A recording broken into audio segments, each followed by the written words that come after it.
Yo, what up, guys? Data Void here, aka Will. Back to report on day 2 of quitting Kratom cold turkey. I'm happy to report that right now, as of right now, 11:36 p.m., which would make 49 hours in, almost 50 hours in, I'm starting to feel relatively good, and I'm kind of confused about it. I have been taking gabapentin 300 milligrams 3 times a day. Um, and it seems like maybe it would be a little bit too early to be experiencing, feeling a little bit better. But I will say today during the day, I was definitely feeling some of the effects. And one of the things that happens to me, in particular with quitting Kratom, which hasn't happened with any other substance, not even alcohol, but quitting the Kratom has made me feel at points like I want to cry. Like there was like literally 15 or 20 points today when I was at work, and I just got so sad. I was just going over these points in my life, back to when I was 4 years old, skateboarding with my dad who passed away when I was young. Just multiple points throughout the day where I was going over points in my life that were much better periods in my life, before I ever did drugs at all, any drugs. I'm talking like 13, 14 years old playing, Halo Combat Evolved on original Xbox. Like just super content with that feeling, and going out and having fun with my friends before anything ever happened in my life. I was just revering these points, going back and just having crying spells, mini crying spells that would last, like 2 minutes or whatever. And then I'd be okay for a little bit. And then I would get sad about like thinking about other periods of my life. This is what opioid withdrawal kind of does. I feel like it really just takes you by the balls. It just makes you, it's almost spiritual in a way. It almost spiritually kind of takes you and makes you go to your knees, and it brings you to that point, and it's just like makes you look at better points of your life. Like, hey, do you want to be in this spot forever? And I noticed that the last time that I quit Kratom. However, at this point in my last quit, which was back July 2nd, 2025, after a 6-week spree, I seem to have a much worse time than I'm going through right now. I don't think that I'm out of the woods. This is, the last hour or two, I've started to feel a little bit more normal. And on day 0, I did do a very fast taper down to 8.5 grams that day. So it wasn't like I hopped off the 30 to 40 that I was taking for 8 weeks straight. But as of right now, I'm feeling pretty decent. But I will say throughout the day, I've had points of fear. Getting off the gabapentin after I'm limiting myself to 7 days on the gabapentin, I'm not really looking forward to that, because gabapentin does do a very good job neurologically of dealing with some mental issues. And I definitely am a little bit scared to get off it, but I know that for right now it is helping. And if you can get your hands on it, I would highly recommend it, because I went cold turkey the last time without anything. And I will say, I think it was a good 72 hours to 96 hours before I started feeling better. I did take gabapentin at the very end of it last time. And I will say that it did erase, a lot of the restless leg syndrome, burning sensation in my arms and legs, things like this that are typical of opioid withdrawal. So highly recommended to find gabapentin. This does seem very odd to me that I'm feeling pretty decent right now, but I have been drinking a lot of water throughout the day. I forced myself last night to do a workout. So that is lifting weights. I did a typical chest workout on the bench press. Then I went and did biceps. I did my back. It had been about 10 days because, quite honestly, Kratom was making me far too comfortable in my own life. Kratom was dulling me out to the point where I didn't want to work out. And I've been working out for over 2.5 years now. And I've kept it up even through a grand depression that I had in the fall of 2023. I might post a video about that, my 6-month long depression that I experienced after taking a drug called finasteride. for hair loss. I know a lot of people have dealt with post-finasteride syndrome. I'll definitely post a video about that at some point. That was fucking terrible to go through. I'm surprised I didn't use anything during that period. I ended up getting on Wellbutrin after that, and that basically solved the issue of severe depression. I'm fortunate, for that. I did end up quitting the Wellbutrin this August, so 2 months ago, roughly 2 months ago. So it's been 2 months since I've taken any Wellbutrin.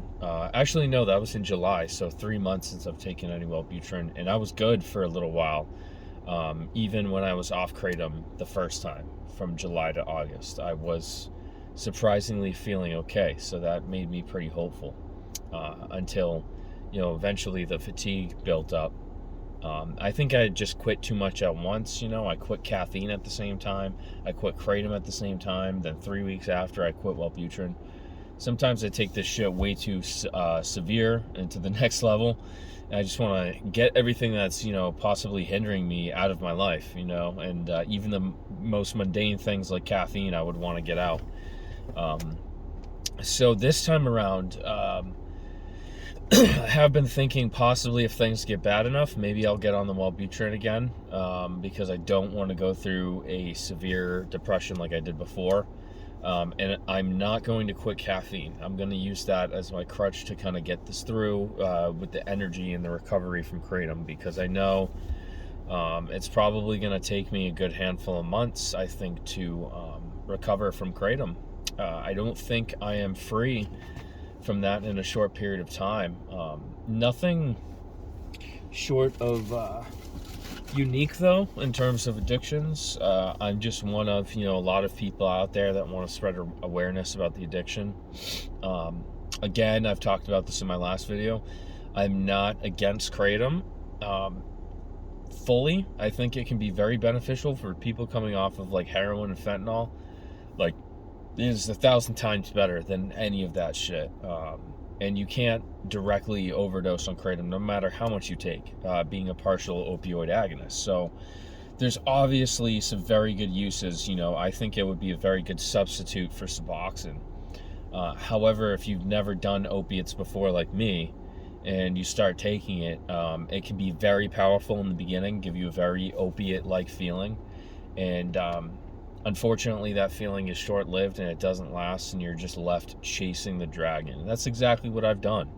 And I already relapsed once, technically twice, because I have quit this twice, but the real battle was the second time. The first time, I knew that I could use a little bit of DXM to kind of, avoid any withdrawal. And to my surprise, it did work. But I have heard people talking about quitting Kratom, and each time you quit Kratom, people say that it gets a little bit worse and worse. So if that's true, I don't know, but it kind of seems like it is based on my own personal experience. The second time I quit was definitely bad. Had a bad time mentally. It was very bad for a few days. And the fatigue was crushing, and I think I just did way too much by quitting the caffeine at the same time. But I literally had no energy to get up and make a cup of coffee, so that's why I ended up just not quitting the caffeine. So this time I'm much more vigilant. I'm going to stay on the caffeine. I'm going to be easy on myself, and I'm just going to take it one day at a time. I'm grateful right now. I'm feeling good, but I don't think I'm going to be feeling good tomorrow. I think I'm going to expect to feel pretty bad tomorrow, being 3 days in. So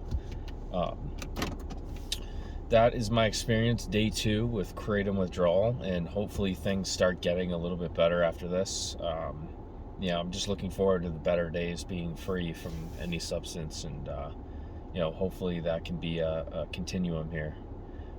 I don't want to keep relapsing on Kratom or any kind of opiates. I think that they are, quite honestly, a devil. Quite honestly, I think that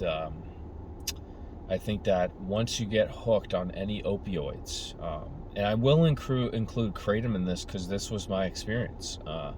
Eventually, I think it can bring you to a point where it becomes like a spell. You're under the opioid spell, and you become kind of dull.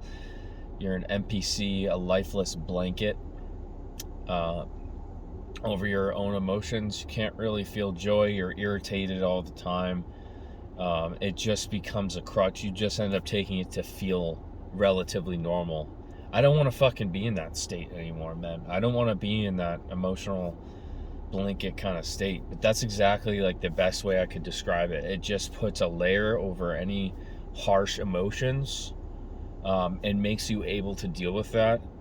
It makes you able to, go to work. But eventually, 2 months, 3 months in my experience, it just turns on you.